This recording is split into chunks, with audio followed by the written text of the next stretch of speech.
अपने वित्तीय IQ को बढ़ाने के बजाय गरीब लोग जो एकमात्र चीज बढ़ाते हैं वो है उनकी वित्तीय समस्याएं। मध्य वर्ग पैसे की समस्याओं को कैसे सुलझाता है? जहां गरीब लोग धन का शिकार होते हैं, वहीं मध्य वर्ग के लोग धन के कैदी होते हैं। मध्य वर्ग के बारे में अमीर डैडी कहते थे, मध्य वर्ग अपनी आर्थिक समस्याओं को अलग तरीके से सुलझाता है। पैसे की समस्या को सुलझाने के बजाय वे सोचते हैं कि वे अपनी आर्थिक समस्याओं से चतुराई से मुक्ति पा सकते हैं। सुरक्षित नौकरी पाने की खातिर मध्य वर्ग स्कूल कॉलेज की पढ़ाई में पैसे खर्च करता है। इनमें से ज्यादातर इतने स्मार्ट होते हैं कि पैसे कमाकर अपने और आर्थिक समस्याओं के बीच में एक फायर वॉल या दीवार खड़ी कर लेते हैं। वे मकान खरीदते हैं, ऑफिस जाते हैं, खेल को सुरक्षित तरीके से खेलते हैं, कंपनी की सीढ़ी पर चढ़ते हैं और शेयर, बॉन्ड तथा म्यूचुअल फंड खरीदकर रिटायरमेंट के लिए बचत करते हैं। उनका विश्वास होता है कि उनकी शैक्षणिक या पेशेवर शिक्षा उन्हें धन के क्रूर और बेरहम संसार से बचा लेगी। अमीर डैडी ने कहा था, 50 की उम्र में कई लोगों को पता चलता है कि वे अपने ऑफिस के कैदी हैं।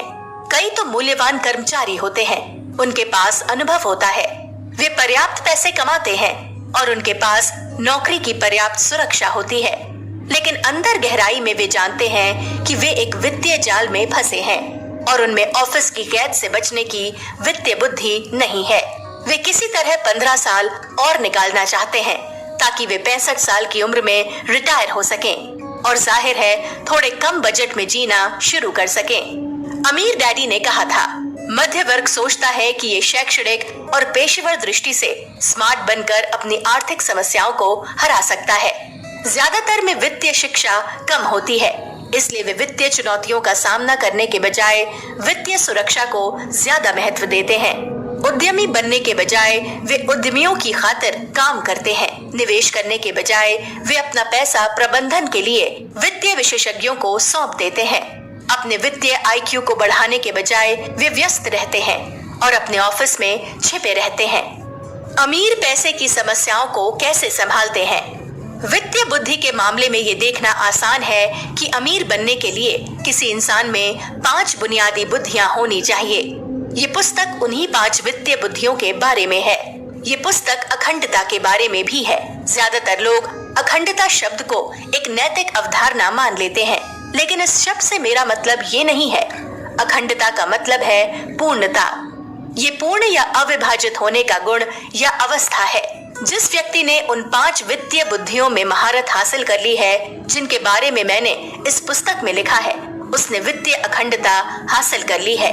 जब अमीरों के सामने पैसे की समस्याएं आती हैं, तो वे इन समस्याओं को सुलझाने के लिए अपनी वित्तीय अखंडता का इस्तेमाल करते हैं। वे 5 वित्तीय बुद्धियों से समस्याओं का सामना करने और सुलझाने का कई वर्षों तक अभ्यास करते हैं। तब कहीं जाकर वे वित्तीय अखंडता विकसित कर पाते हैं।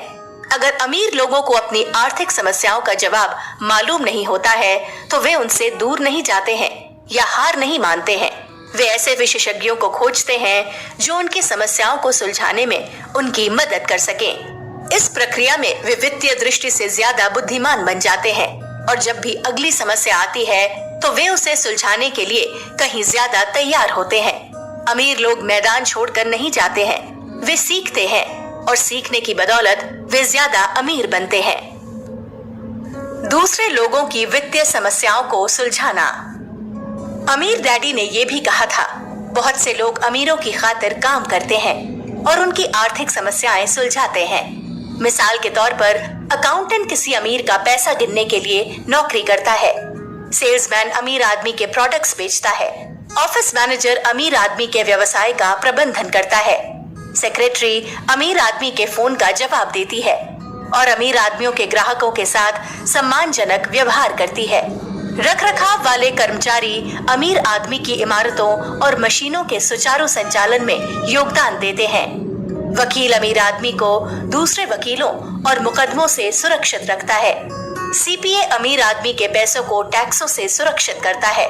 अमीर डैडी दरअसल ये कहना चाहते थे कि ज्यादातर लोग दूसरे लोगों के पैसों की समस्याएं सुलझाने के लिए काम करते हैं, लेकिन कर्मचारी की पैसे की समस्याएं कौन सुलझाता है? ज्यादातर कर्मचारी जब घर लौटते हैं तो उनके सामने कई समस्याएं आती हैं। जिनमें से एक पैसा होता है। अगर कोई व्यक्ति घर पर अपनी आर्थिक समस्याएं सुलझाने में नाकाम रहता है तो समस्या दांत के दर्द की तरह दूसरी समस्याओं की ओर ले जाती है। गरीब और मध्य वर्ग के बहुत से लोग अमीरों की खातिर काम करते हैं, लेकिन घर पर अपनी आर्थिक समस्याएं सुलझाने में असफल रहते हैं। वे वित्तीय समस्याओं को ज्यादा स्मार्ट बनने के अवसर के रूप में नहीं देखते हैं। इसके बजाय वे घर जाते हैं, लॉन की कुर्सी पर बैठते हैं, ड्रिंक लेते हैं, ग्रिल पर स्टीक रखते हैं और टीवी देखते हैं। अगली सुबह वे एक बार फिर किसी दूसरे की समस्याओं को सुलझाने के लिए नौकरी करने जाते हैं और किसी दूसरे को ज्यादा अमीर बनाते हैं। गरीब डैडी का समाधान। मेरे गरीब डैडी ने दोबारा कॉलेज जाकर अपनी आर्थिक समस्याओं को सुलझाने की कोशिश की। उन्हें स्कूल कॉलेज पसंद था। वे वहाँ अच्छा प्रदर्शन करते थे और सुरक्षित महसूस करते थे। इसी कारण उन्होंने ज्यादा ऊंची उपाधियां ली और पीएचडी भी की। ज्यादा ऊंची डिग्रियों के साथ उन्होंने ज्यादा वेतन वाली नौकरी की तलाश की। उन्होंने शैक्षणिक और पेशेवर दृष्टि से ज्यादा स्मार्ट बनकर अपनी आर्थिक समस्याओं को हराने की कोशिश की, लेकिन वे वित्तीय दृष्टि से ज्यादा स्मार्ट बनने में नाकाम रहे। वे उच्च शिक्षित और मेहनती इंसान थे, लेकिन इससे उनकी आर्थिक समस्याएं नहीं सुलझी। जब जब उनकी आमदनी बढ़ी, उनकी आर्थिक समस्याएं भी बढ़ती चली गईं, क्योंकि वे आर्थिक समस्याओं से बचते थे। वे शैक्षणिक और पेशेवर समाधानों से अपनी आर्थिक समस्याएं सुलझाने की कोशिश कर रहे थे। अमीर डैडी का समाधान। मेरे अमीर डैडी वित्तीय चुनौतियों से प्रेम करते थे, इसलिए उन्होंने व्यवसाय शुरू किए और सक्रियता से निवेश किया। कई लोग ऐसा मानते थे कि उन्होंने ये सिर्फ ज्यादा पैसे कमाने के लिए किया। दरअसल उन्होंने ऐसा इसलिए किया था क्योंकि वे वित्तीय चुनौतियों से प्रेम करते थे। वे सुलझाने के लिए वित्तीय समस्याएं खोजते रहते थे, सिर्फ पैसे की खातिर नहीं, बल्कि ज्यादा स्मार्ट बनने और अपने वित्तीय आईक्यू को बढ़ाने के लिए भी। अपने आर्थिक दर्शन को समझाने के लिए अमीर डैडी अक्सर गोल्फ के खेल का उदाहरण देते थे। वे कहते थे, धन मेरा स्कोर है, मेरा फाइनेंशियल स्टेटमेंट मेरा स्कोर बोर्ड है। धन और मेरा फाइनेंशियल स्टेटमेंट मुझे बताता है कि मैं कितना स्मार्ट हूँ और खेल को कितनी अच्छी तरह खेल रहा हूँ। सरल भाषा में कहें तो अमीर डैडी ज्यादा अमीर इसलिए बने क्योंकि धन का खेल उनका खेल था और वे अपने खेल में सर्वश्रेष्ठ बनना चाहते थे। जैसे जैसे उनकी उम्र बढ़ी, वे अपने खेल में बेहतर होते गए। उनका वित्तीय आईक्यू बढ़ गया और पैसा बहकर उनके पास आने लगा। खेल को खेलना। आगामी अध्यायों में मैं वे 5 वित्तीय बुद्धियां बताऊंगा जिन्हें उन लोगों को विकसित करना चाहिए जो अपना वित्तीय आईक्यू बढ़ाना चाहते हैं और वित्तीय अखंडता हासिल करना चाहते हैं। हालांकि 5 वित्तीय बुद्धियों को विकसित करना आसान नहीं होगा और इन्हें विकसित करने में पूरा जीवन भी लग सकता है, लेकिन अच्छी खबर ये है कि बहुत कम लोग 5 वित्तीय बुद्धियों के बारे में जानते हैं। वित्तीय आईक्यू को विकसित करने और स्कोर को बेहतर बनाने की प्रेरणा की बात तो रहने ही दें। इन बुद्धियों के बारे में जानने से ही आप अपनी आर्थिक समस्याएं सुलझाने के मामले में समाज के 95% लोगों से बेहतर स्थिति में आ जाते हैं। व्यक्तिगत रूप से मैं हर दिन 5 वित्तीय बुद्धियों को बढ़ाने के प्रति समर्पित रहता हूँ। मेरे लिए मेरी वित्तीय शिक्षा कभी खत्म नहीं होती है। शुरुआत में अपने वित्तीय आईक्यू को बढ़ाने की मेरी प्रक्रिया मुश्किल और फूहड़ रही। मेरे गोल्फ के खेल की तरह बहुत बार असफलता मिली, बहुत सारा पैसा गंवाया, बहुत सारी कुंठा झेली और बहुत सारी व्यक्तिगत शंकाएं भी थीं। शुरू में मेरे सहपाठियों ने मुझसे ज्यादा पैसा बनाया, लेकिन आज मैं अपने ज्यादातर सहपाठियों से ज्यादा पैसे बनाता हूँ। हालांकि मैं पैसे का आनंद लेता हूँ, लेकिन मैं मूलतः चुनौती की खातिर काम करता हूँ। मुझे सीखने से प्रेम है। मैं इसलिए काम करता हूँ क्योंकि मुझे पैसे के खेल से प्रेम है और मैं अपने खेल में सर्वश्रेष्ठ बनना चाहता हूँ। मैं काफी पहले रिटायर हो सकता था। मेरे पास पर्याप्त से ज्यादा पैसे हैं, लेकिन रिटायर होने के बाद मैं क्या करता? गोल्फ खेलता? गोल्फ मेरा खेल नहीं है। गोल्फ तो मैं मजे के लिए खेलता हूँ। व्यवसाय, निवेश करना और पैसे बनाना मेरा मनपसंद खेल है। मैं अपने खेल से प्रेम करता हूँ। मैं इस खेल के बारे में जोशीला हूँ, इसलिए अगर मैं रिटायर हो जाऊं तो मैं अपने जोश को गवा दूंगा। और जीवन जोश के बिना क्या है? पैसे का खेल किसे खेलना चाहिए? क्या मैं सोचता हूँ कि हर किसी को पैसे का ये खेल खेलना चाहिए?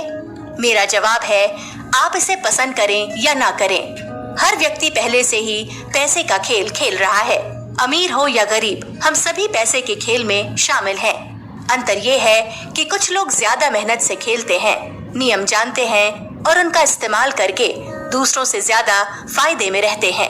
कुछ लोग सीखने और जीतने के प्रति ज्यादा समर्पित, ज्यादा जोशीले और ज्यादा कटिबद्ध होते हैं। लेकिन ज्यादातर लोग पैसे का ये खेल, अगर वे जानते हों कि वे इसे खेल रहे हैं, जीतने के बजाय हार से बचने के लिए खेल रहे हैं।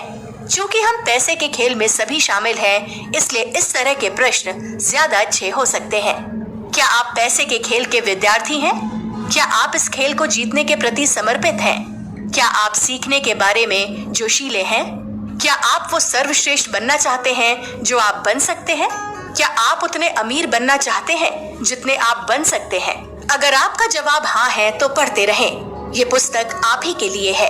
अगर आप नहीं हैं तो पढ़ने के लिए ज्यादा आसान पुस्तकें हैं और खेलने के लिए इससे ज्यादा आसान खेल है। गोल्फ के खेल में पेशेवर गोल्फ खिलाड़ी बहुत से होते हैं, लेकिन अमीर पेशेवर गोल्फ खिलाड़ी बहुत कम होते हैं। संक्षेप में 1971 और 1974 में धन के नियम बदल गए। इन परिवर्तनों ने पूरे संसार में भारी वित्तीय समस्याएं उत्पन्न की, जिन्हें सुलझाने के लिए काफी वित्तीय बुद्धि की जरूरत थी। दुर्भाग्य से हमारी सरकार और स्कूलों ने इन परिवर्तनों या समस्याओं को ठीक से नहीं संभाला। नतीजा ये हुआ कि आज हमारे सामने बहुत बड़ी वित्तीय समस्याएं खड़ी हैं। मेरे जीवन काल में अमेरिका संसार का सबसे अमीर देश था, जबकि आज ये संसार का सबसे कर्जदार देश बन चुका है। कई लोग ये आशा करते हैं कि सरकार उनकी आर्थिक समस्याएं सुलझा देगी, लेकिन जो सरकार अपनी खुद की आर्थिक समस्याएं नहीं सुलझा सकती, वो आपकी समस्याएं कैसे सुलझा सकती है? मेरी राय में अपनी आर्थिक समस्या सुलझाना स्वयं व्यक्ति पर निर्भर करता है। अच्छी खबर ये है कि अगर आप अपनी आर्थिक समस्याएं सुलझा लेते हैं, तो आप ज्यादा स्मार्ट और ज्यादा अमीर बन जाते हैं। आप इस अध्याय का ये सबक याद रखें कि अमीर हो या गरीब, हम सभी के पास पैसे की समस्याएं होती हैं। अमीर बनने और आपकी वित्तीय बुद्धि को बढ़ाने का एकमात्र तरीका आपकी पैसे की समस्याओं को सक्रियता से सुलझाना है। गरीब और मध्य वर्ग के लोगों में ये नाटक करने की प्रवृत्ति होती है कि उनके समक्ष आर्थिक समस्याएं नहीं हैं। इस नजरिए के साथ समस्या ये है कि उनकी आर्थिक समस्याएं कायम रहती हैं और उनकी वित्तीय बुद्धि बहुत धीमी गति से बढ़ती है या नहीं बढ़ती। अमीर लोग वित्तीय समस्याओं से मुकाबला करते हैं। वे जानते हैं कि वित्तीय समस्याओं को सुलझाने से वे ज्यादा स्मार्ट बनते हैं और उनका वित्तीय IQ बढ़ता है। अमीर लोग जानते हैं कि पैसा नहीं बल्कि वित्तीय बुद्धि ही अंततः आपको अमीर बनाती है। गरीब और मध्य वर्ग के लोगों की आर्थिक समस्या ये होती है कि उनके पास पर्याप्त पैसे नहीं होते हैं। दूसरी ओर अमीरों के पास बहुत ज्यादा पैसे की समस्या रहती है। दोनों ही समस्याएं वास्तविक और वैध हैं। सवाल ये है कि आप किस तरह की समस्या चाहते हैं। अगर आप बहुत ज्यादा पैसों की समस्या को चाहते हैं तो आगे बढ़ते रहें। 5 बुनियादी वित्तीय IQ ये हैं। वित्तीय IQ 1, ज्यादा पैसे बनाना। वित्तीय IQ 2, अपने पैसों को सुरक्षित रखना। वित्तीय IQ 3, अपने पैसे का बजट बनाना। वित्तीय IQ 4, अपने पैसे की लीवरेजिंग करना। वित्तीय IQ 5, अपने वित्तीय जानकारी को बेहतर बनाना। वित्तीय बुद्धि बनाम वित्तीय IQ। हम में से ज्यादातर लोग जानते हैं 130 मानसिक IQ वाला व्यक्ति 95 IQ वाले व्यक्ति से ज्यादा स्मार्ट माना जाता है। यही वित्तीय IQ में भी माना जा सकता है। आप शैक्षणिक बुद्धि के मामले में चाहे जितने जीनियस हो, लेकिन वित्तीय बुद्धि के मामले में मूर्ख हो सकते हैं। अक्सर मुझसे पूछा जाता है, वित्तीय बुद्धि और वित्तीय IQ के बीच क्या फर्क होता है? मेरा जवाब ये होता है, वित्तीय बुद्धि हमारी मानसिक बुद्धि का वो हिस्सा है जिसका इस्तेमाल हम अपनी वित्तीय समस्याओं को सुलझाने के लिए करते हैं। वित्तीय IQ उस बुद्धि को मापता है। इस तरह हम अपनी वित्तीय बुद्धि को संख्या में आंकते हैं। मिसाल के तौर पर, अगर मैं $1,00,000 कमाता हूँ और 20% टैक्स देता हूँ, तो मेरा वित्तीय IQ उस व्यक्ति से ज्यादा है जो $1,00,000 कमाता है और 50% टैक्स देता है। इस उदाहरण में जो व्यक्ति टैक्स के बाद $80,000 कमाता है, उसका वित्तीय IQ उस व्यक्ति से ज्यादा है जो टैक्स के बाद $50,000 कमाता है। दोनों में वित्तीय बुद्धि है। जो ज्यादा पैसे को अपने पास रखने में कामयाब होता है, उसका वित्तीय IQ ज्यादा होता है। वित्तीय बुद्धि का मापन।